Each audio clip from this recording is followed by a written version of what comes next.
साथियों नमस्कार। पटना बिहार से मैं अमिताभ कुमार दास, आईपीएस 94 बैच, और आप देख रहे हैं मेरा अपना यूट्यूब चैनल दास बोले बिंदास। क्योंकि जब बुज़दिलों ने मुंह में दही जमा लिया हो तो दास का बिंदास बोलना जरूरी हो जाता है।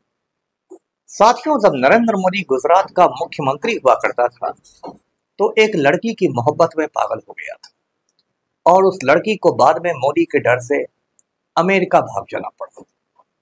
ये बहुत रोचक और ज्ञानवर्धक वीडियो है, इसे आखिर तक दिल थाम कर देखिए।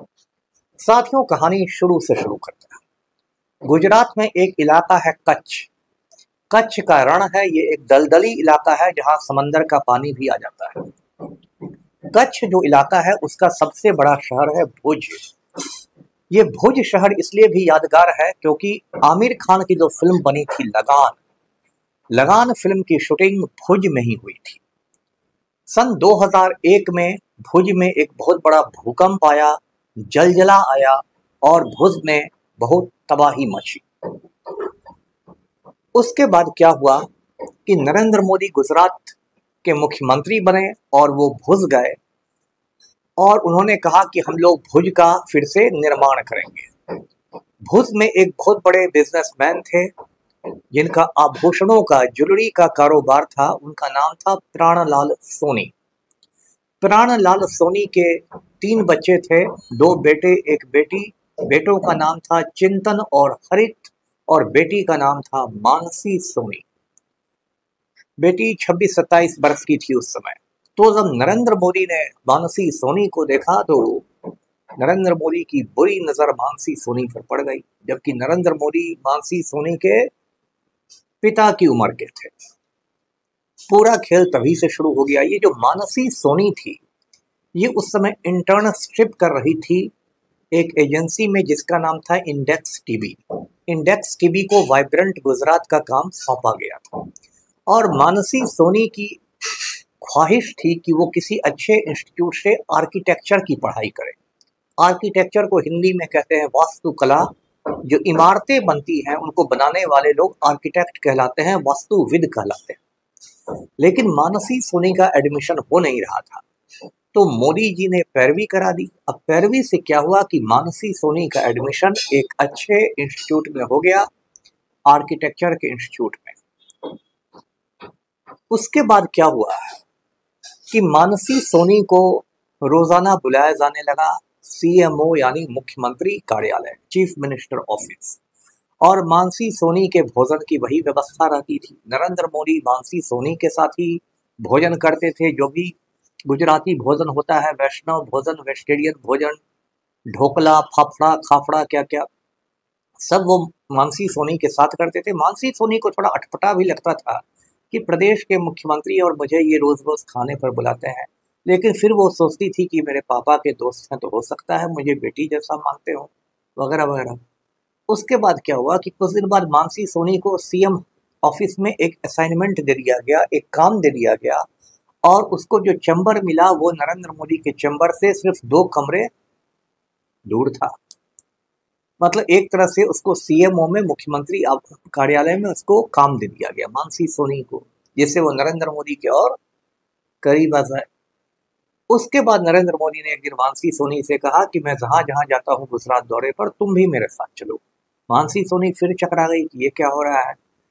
उसने अपने पापा से भी कहा, लेकिन प्राणलाल सोनी और परिवार वालों ने सोचा ही नहीं कि नरेंद्र मोदी की नीयत में क्या खोट है। उन्होंने कहा कि ठीक है, सीएम के साथ जाओ, सीएम ऑफिस में काम करती हो, जाओ। तो उसको अपने साथ नरेंद्र मोदी हेलीकॉप्टर में घुमाने लगा, मानसी सोनी। इस तरह वक्त गुजरता रहा। उसके बाद मानसी सोनी के दोनों भाइयों को बेंगलोर में काम दिला दिया गया। अडानी की फंडिंग की एक कंपनी थी, इकोलिब्रियम, उसी कंपनी में। कुछ दिन बाद मानसी सोनी भी इकोलिब्रियम कंपनी में काम करने बेंगलोर चली गई, जो कर्नाटक की राजधानी है, यानी दूसरे प्रदेश चली गई। लेकिन मोदी जी की निगाहें मानसी सोनी पर बनी रही। वो मानसी सोनी पर जासूसी करवाते रहे कि मानसी सोनी कहाँ जाती है, क्या करती है, किससे मिलती है, कहाँ रहती है। उसकी पूरी जासूसी की व्यवस्था थी। और जो हमारे तड़ीपार गृह मंत्री अमित शाह, ये उन दिनों गुजरात के गृह मंत्री हुआ करते थे, तो मानसी सोनी की जासूसी में इनका भी बहुमूल्य योगदान था। उसके बाद साथियों क्या हुआ कि मानसी सोनी उस समय 27-28 वर्ष की थी, जैसा मैंने बताया, तो उसको अपने ऑफिस में ही एक लड़के से मोहब्बत हो गई।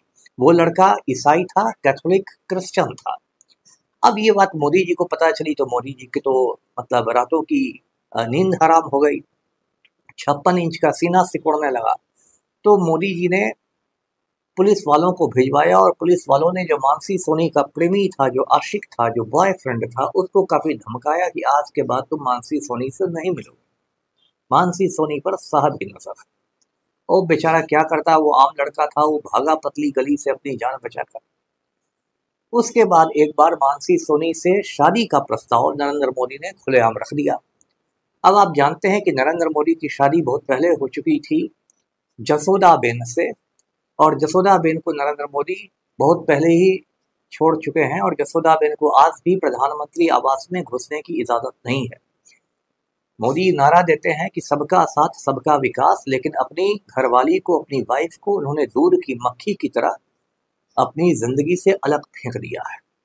जबकि हिंदू धर्म में विवाह को एक पवित्र संस्कार माना जाता है, और अग्नि को साक्षी रख के जो 7 फेरे लिए जाते हैं, सप्तपदी, उन 7 फेरों को 7 जन्मों का साथ माना जाता है। तो मोदी जी तो हिंदू धर्म का इतना ढोल नगाड़ा पीटते हैं, हिंदुत्व की बात करते हैं, संस्कार और संस्कृति की बात करते हैं, उनका अपना आप देख लीजिए हालचाल कि वो अपनी पत्नी को घुसने तक नहीं देते हैं, पैर नहीं रखने देते हैं प्रधानमंत्री ऑफिस में, जसोदाबेन को। तो अब जब मोदी जी ने मानसी सोनी से शादी की बात कर दी, तो मानसी सोनी तो इस बार बिल्कुल कहते हैं कि वो बिफर गई, उसने बगावत कर दी। उसने कहा कि इस खूसट बुढ़े से तो मैं नहीं शादी करने वाली जो मेरे बाप की उम्र का है। और मानसी सोनी बिल्कुल मतलब जान देने पर उतारू हो गई। उसके परिवार के लोग भी घबरा गए कि ये कहाँ हो रहा है, किधर जा रहा है ये। उसके बाद ये बात कही गई कि ठीक है, मानसी सोनी को मोदी से बचाना है तो इसको बेंगलोर से हटाना होगा। आज की तारीख में मानसी सोनी का कोई अता पता नहीं है। मैंने काफ़ी रिसर्च किया।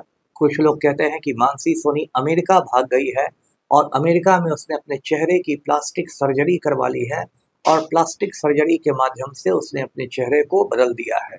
इसलिए अब ना नरेंद्र मोदी मानसी सोनी को पहचान सकते हैं, न तड़ी पार अमित शाह पहचान सकते हैं, न राष्ट्रीय सुरक्षा सलाहकार अजीत डोभाल पहचान सकते हैं। मानसी सोनी ने सबको चकमा दे दिया है। मानसी सोनी की बात इसलिए भी बहुत चर्चा में थी क्योंकि गुजरात के एक आईएएस अधिकारी प्रदीप शर्मा को नरेंद्र मोदी ने निलंबित कर दिया था, और उन पर अनेक मुकदमे ठुकवा दिए थे। इस पर प्रदीप शर्मा ने सुप्रीम कोर्ट में हलफनामा दिया था, एफिडेविट दिया था, और कहा कि ये सब मानसी सोनी की वजह से हुआ है।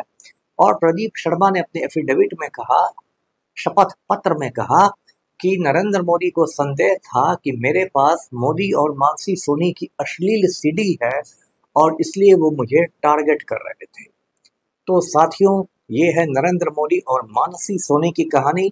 ये कहानी आपको गोदी मीडिया कभी नहीं सुनाएगा, क्योंकि गोदी मीडिया में मोदी जी के दलाल बैठे हुए हैं, जो पत्रकार नहीं पत्तलकार हैं, जो मोदी के जूठे पत्तल चाटते हैं, और दिन रात मोदी मोदी का भजन करते हैं। कहते हैं कि जापान में मोदी का डंका बज गया, यूक्रेन में बज गया, ब्राजील में बज गया, वहाँ बज गया, यहाँ बज गया। लेकिन मानसी सोनी की कहानी जानना जरूरी है। आप और इसमें विस्तार से जानना चाहें तो मानसी सोनी को गूगल कर सकते हैं आप, और आपको विस्तार से बातें मिलेंगी। वीडियो को लाइक कीजिए, शेयर कीजिए, चैनल को सब्सक्राइब कीजिए। धन्यवाद। जय।